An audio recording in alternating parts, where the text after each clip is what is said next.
Universal education is the aim of all nations. Since education is an important aspect for all human beings to achieve greater heights, so special attention is paid for education and education system is relaxed and made more flexible. We knew all human beings is always compared to a machine which works without rest. To create many ideas, express many feelings, introduce thoughts, etc., the input a human gets decided his intelligence rate. The sense of hearing plays a vital role in getting these inputs. When the person is unable to hear as a normal person hears leads to hearing impairment. The hearing disability is one of the unique disabilities. This makes the inclusion power to get slower also make it difficult. Unlike other disabilities, the hearing impairment primarily deals with the language and communication. Hearing impairment should not be phrased as hearing handicap because impairment is not the physical loss of an organ, unlike it is a hole in the eardrum, etc. With normal hearing ability, people are aware of signals. They hear various sounds and languages, and they are also linked with other people with active communication. The above all are not gained by a person who has a hearing disability. The child with hearing impairment, when lose the family support, is turned into a hearing handicap. Early detection and intervention can avoid the severity of these types of losses. General awareness and rehabilitation for this loss among the public is low. Due to that, the prevalence of deafness is more prevalent in India.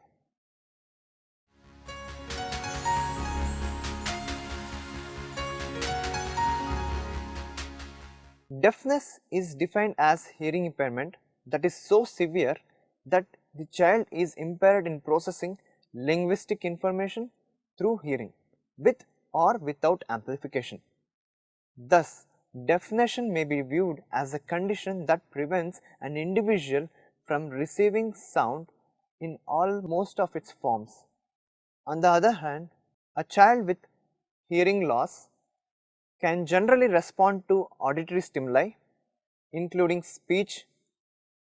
Hearing impairment is defined as an impairment in hearing, whether permanent or fluctuating, that affects a child's educational performance. Hearing impairment or deafness is when your hearing is affected by a condition or injury. Some people are born with a hearing loss, while others may develop it as they get older. Most commonly, hearing loss happens with age or is caused by loud noises. In simple words, it can be defined as the inability to hear as a normal person. Hearing is the through which we can acquire knowledge and get linked with the surroundings. If a child is affected, then it is the family that should take care of them and make them familiar with some sign languages and make friends for them to communicate. The people with hearing loss do things in an unordered way. The individual with hearing loss is different from others since their functional level will vary. Some persons with this loss may be able to manage the verbal communication. When the other is not able to doing that, some may have the talent to read, write and speak fluently. When a child is affected by these types of losses, it loses not only communication but also education and also loses interest in all the things and likes to live in a lonely state. The child must be treated in the early stages itself to avoid most problems. The treatment must include checking whether the child is capable of hearing sounds clearly, whether the child is affected by some other disabilities, whether the child is familiar to sign languages for communication. When these factors are checked, with the child will get a proper recovery. Their achievements are deployed by some other environmental factors to be checked, like whether the child is being treated the right way, whether the child have got any hearing aids connected, whether the child is made familiar to sign languages for better communication, whether the child is made to communicate at the early stage itself, whether the child is being cared by the family or not, whether the hearing aid given suits them properly, and also whether the child is able to hear properly with that or not, whether the child has got any neighbors or friends to communicate and develop skills, whether the child is being affected by any other disabilities also, whether the child is admitted into a appropriate school or not. When above all the environment factors are being treated and checked, the child will develop or recover quickly from this hearing loss. To compete with the normal person, hearing impairment is the condition of the ears with a hole in the eardrum. So, it must not be compared with hearing handicap. A handicap is the loss of opportunity to take part in the community with a level equal to others, but this is not the disability and can be cured in early stages and can be treated to regain it, but it is not possible in the former case.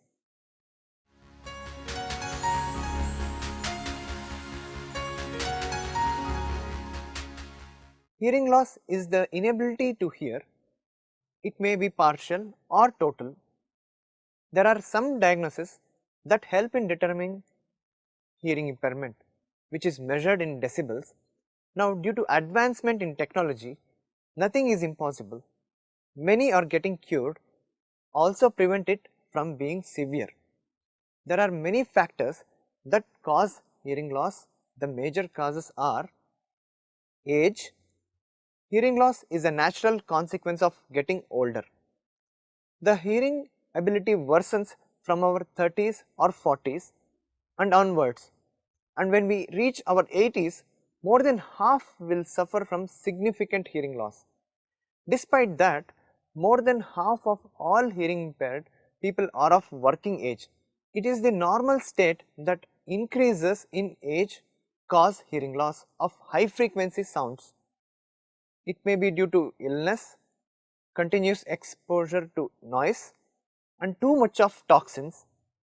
These in turn react with eardrum and make a hole which result in hearing loss. Sometimes they understand slowly. Some cases, when the opponents raise the tone, they tend to hear. Genetic. Hearing loss can be hereditary. They can be inherited from the previous generation. While referring to the genetics, these are of two different forms, syndromic and non-syndromic. Syndrome type is a cause in which all medical problems occur with hearing loss genetically. But in non-syndromic type, only hearing loss occurs without the instance of any other medical problem. Noise. We all live in a noisy world. It is an eventually reacting agent that causes hearing loss. Most of them are affected by noise, that is above the required dB, which is decibel. Noise may come from our work or from voluntary exposure to noise, such as noisy motors or loud music at rock concerts, nightclubs and discos, and from stereos, with or without the use of headphones. Also, the increasing use of portable MP3 players is causing hearing damages these days. The players are capable of delivering high sound levels, and the user risks exposing their ears to highly excessive dB levels. The people residing near airports have to face this risk in their day-to-day life. The flights landing and taking off create a huge noise of 65 to 70 decibels. When people are exposed continuously to these noise, their hearing sense is degraded. When the crackers being fired at festivals and meetings create a huge dB of noise. These may affect the aged person's ear drum easily. Chemicals. There are specific drugs that also cause hearing loss. In addition, these drugs, when intake without medical supervision, cause adverse effects which damages the central auditory system and cause permanent hearing loss. It does not take place slowly like damage of noise, but react with high frequency to cause severe damage. Injury. When people are injured severely on the head, then there is a chance of hearing loss. But it is risky. Most of the head injuries result in death. In some cases, the ears will be injured, resulting in permanent or temporary hearing loss. We are in a position to travel safe and slow. Neurological factors. It is the disorder created by nerves. In this state, the sounds from outside is transmitted to the brain and understood, but a problem in this transmission causes the hearing disorder. So, these sounds are not transmitted to the eardrum, passes through the canal and vibrate. Illness. Hearing loss may also occur as a result of disease, infections or drugs. Some of the illness cause hearing loss. More alcoholic consumption and premature delivery, which will result in non-development of auditory nerves. Some diseases like mumps, measles damage the auditory nerves, which are the sensory nerves. Most important is the fetal alcohol syndrome, which is more prevalent nowadays. When the mother intake alcohol during pregnancy, the child suffer from nutritional deficiency causing hearing impairment or deafness.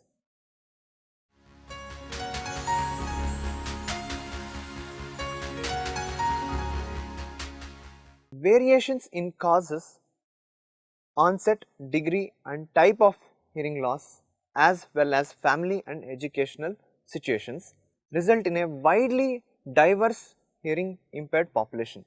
However, students with auditory impairments characteristically experience significant issues with regard to social and intellectual development, speech and language and educational achievement. Social development. Social emotional development in children with hearing impairment follows the same developmental pattern as those without a loss. However, since social emotional development relies so heavily on communication, the student with a hearing impairment may not participate in cooperative play or any other learning activities. Without a common communication system, the ability to develop friendships is negatively impacted. Intelligence. Research has determined that individuals with hearing impairments have normal cognitive ability in the absence of coexisting disability. Any difficulties in performance appear to be closely associated with speaking, reading and writing the English language, not the level of intelligence. Speech and language. Speech and language skills are the areas of development most severely affected for those with a hearing impairment, particularly for children who are born deaf. For individuals with mild or moderate hearing losses, the effect may be minimal, especially with early diagnosis and intervention leading to treatment. Children with more profound hearing impairments can and deafness are unable to access auditory feedback. Impairment, the normal development of speech and language. Educational achievement. The educational achievement of students with hearing impairments may be significantly delayed in comparison to that of their hearing peers. Students with a hearing impairment have considerable difficulty succeeding in an educational system that depends primarily on the spoken word and written language to transmit knowledge. Teaching methods must include most of the new techniques in the field and also monitor whether the objectives are achieved. In India, these are expectations also that allow unimpaired to take the required language, which reduces the pressure in them and develop their skills naturally. It is the family who should support the children and not put in stress and admit them in the appropriate school so that they gain proper education. There is no doubt that these children have a wide range of knowledge but does not get the field of competing with the normal. So when trained, they explore themselves in the heights. Much educational programs should be conducted so enhance their level of education. The impaired people should not be treated negatively, which in turn affects not only their education but also personal. In the above educational methods, we have come through some concerns which may act as barriers, so they must be resolved. Also, a main concern is that the technological improvement of the hearing aids has not much evolved in India. This must be taken into account from a developing country like India must not face these type of concerns.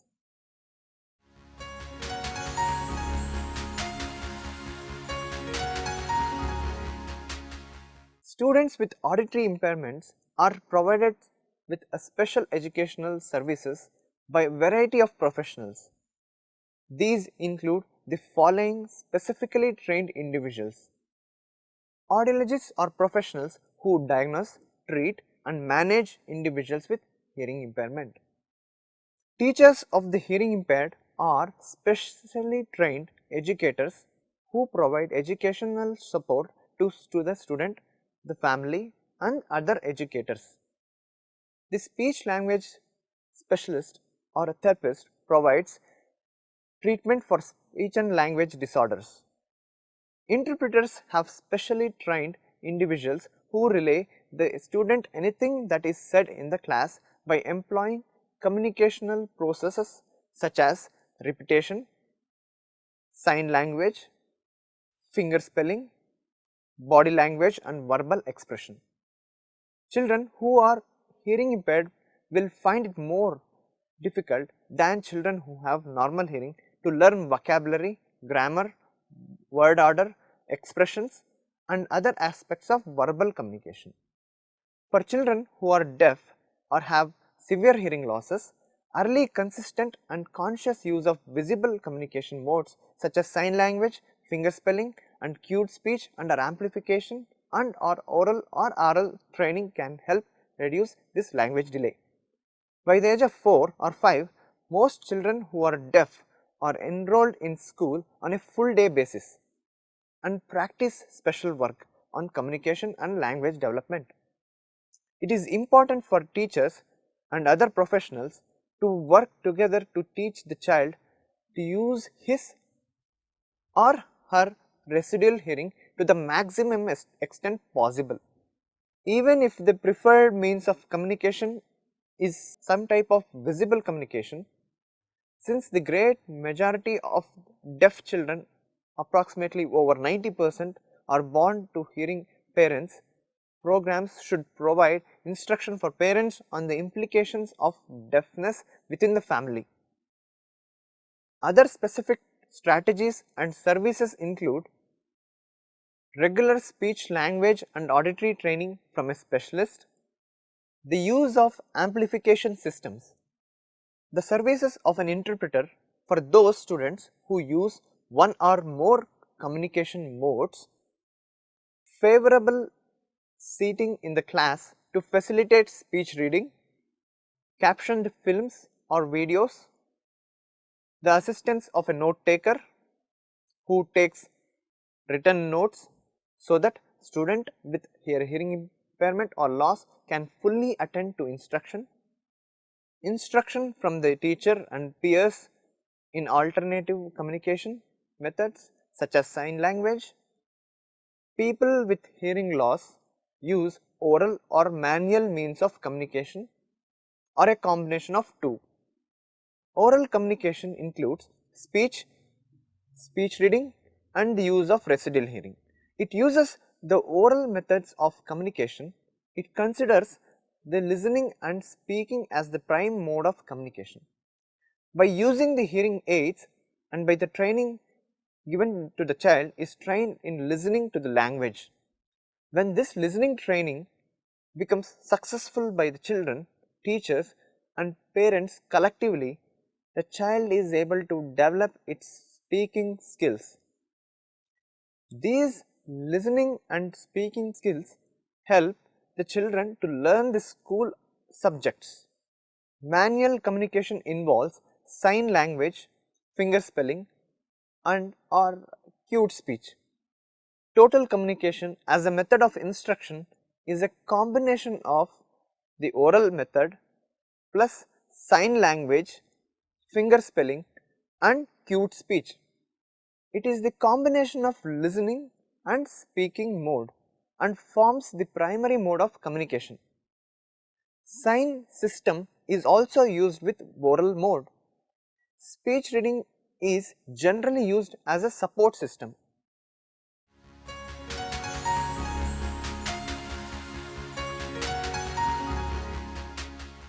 The most important period for language and speech development is generally regarded as first 3 years of life, and although there are several methods of identifying hearing impairment, during the first year the average age of identification remains close to 3 years.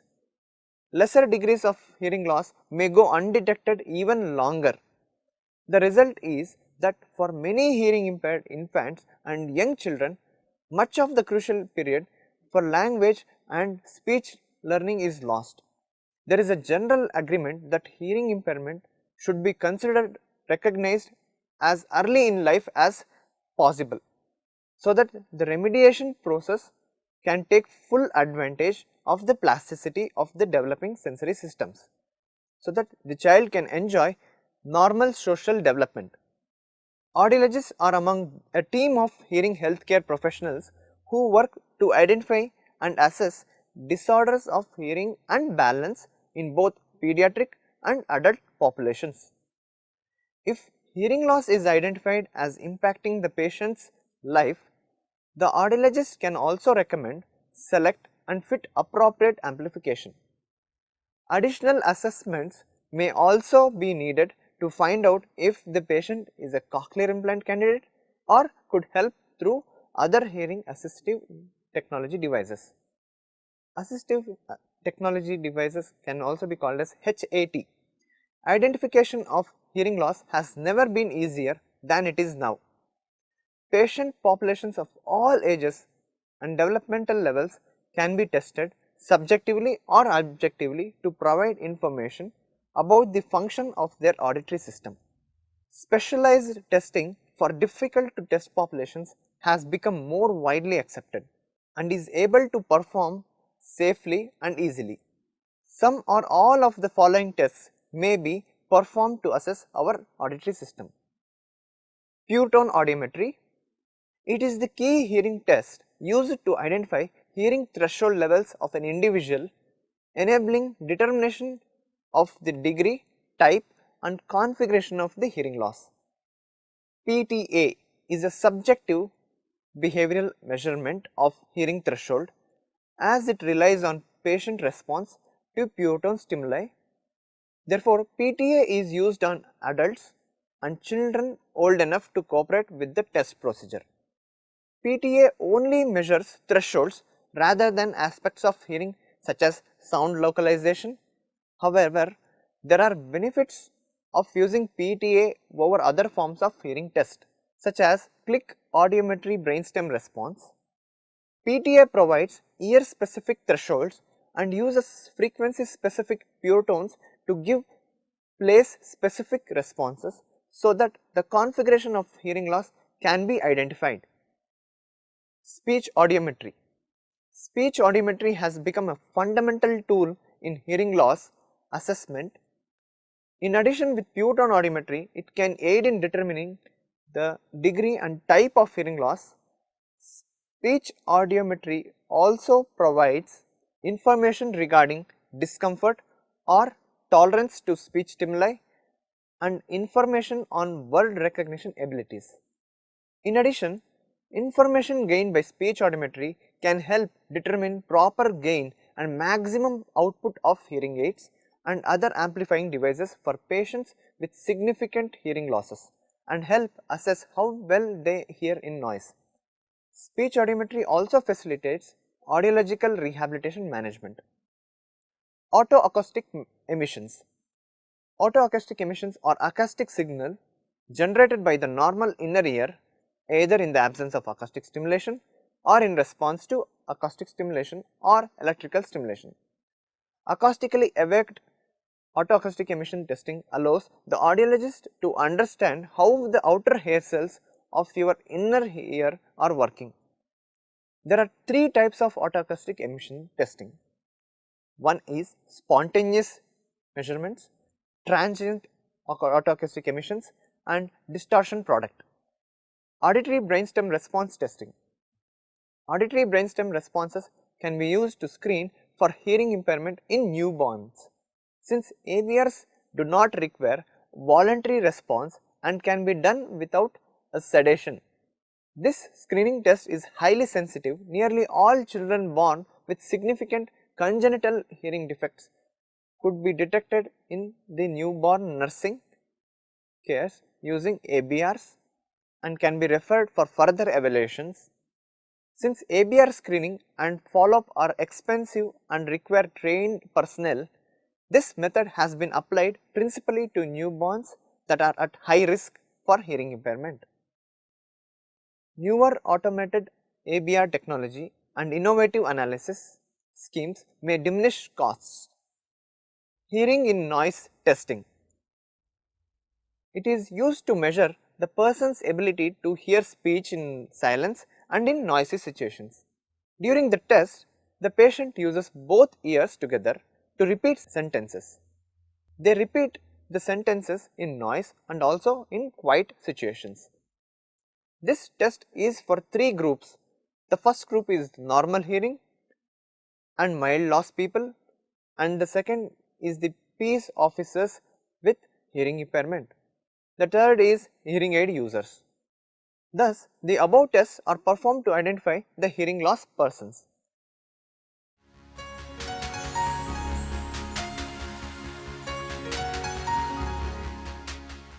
We have discussed most of the information about the hearing loss, is discussed also the characteristics of hearing loss.